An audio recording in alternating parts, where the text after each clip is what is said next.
metatarsalgia, plantar fasciitis. These are all diagnoses. So there is a pathophysiology, so in other words, there's been disruption of the tissue. It is not just a structural finding of a flat foot or a high arched foot or a bunion. Okay, so those will be denied almost every time.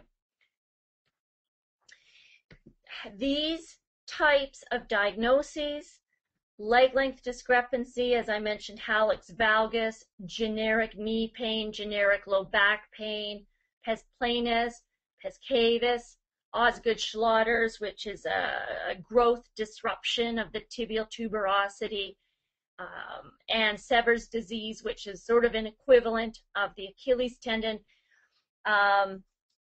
These alone do not suffice. Now, some of you are going to be really on the ball and you're going to say, what? Osgood-Schlatter's and Sever's, those are definitely diagnostic conditions. You're right.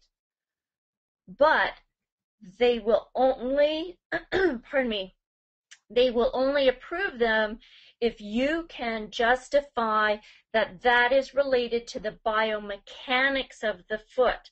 Otherwise, from an insurance company's perspective, they simply say, well, that child should just rest. That teenager should just rest. So you have to justify that, no, resting is not the solution.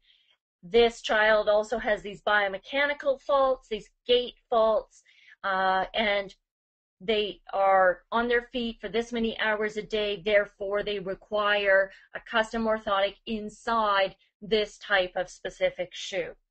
Okay, so you can maybe see where I'm going there. Knee pain, the same thing, except knee pain and leg length discrepancy need to be linked to the foot.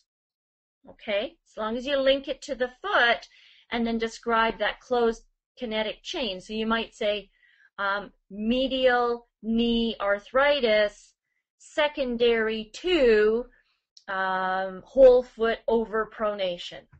Okay, that's an example. In some cases, you may want to consider an additional narrative. The toolbox or toolkit that I'll send you will help you with this, and I am always available to help you with these. An extra few sentences on an additional piece of paper can make the difference between an approval or a denial. So if you get any of these diagnoses that you want to have a shoe approved for, don't worry, it's not a ton of work. I can help you with the first few.